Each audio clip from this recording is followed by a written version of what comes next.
به طرف شهر مدینه میکند امام زمان در دل میگوید با شهر مدینه در دل میگوید میگه مدینه کوچه کوچه تو نقش پای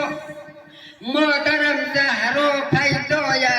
مدینه تمام دشت و دیوار و صحرایت تمام کوههایت صدای ناله مادرم زهرا را شنیده ای مدینه نمیدانم و چرا لب بسته کردی چرا دردهای دلی مادرم زهرا و جدم علی مرتضی را همراهم صحبت نمیکنی دو تا شعر رو که از زبان امام زمان صحبت میکنم مدینه شهر پیغمبر مدینه حریم حضرتی داور مدینه چقدر درد دل داره میگه بگو از آتش و از در مدینه چرا نبسته شهر مدینه بگو از غربتی حیدر مدینه امام زبان بعدن کلمات دیگر خیلی جانسوزه میگه مدینه طعنه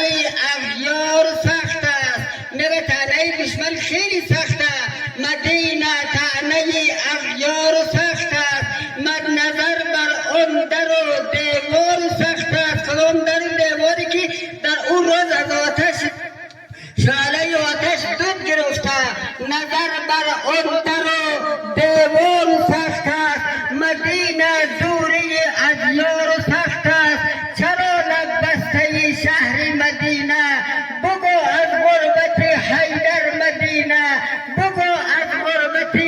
حیدر مدینه بعدم میگه بگو زهرا به پشتی در چی میگفت چقدر جان شده میگه شهر مدینه بود زمانی شعله آتش از آن دروازه زهرا بلند شد بگو زهرا در عقب در چی میگفت بگو زهرا به پشتی در چی میگفت کنار قبر پیغمبر چی میگفت و وقتی مرد با حیدر چی میگفت چرا نبسته شهر مدینه میگه در وقتی جان دادنش همراه علی چی وصیت ها رو کرده امروز شهر مدینه برای ما بگو مدینه ناله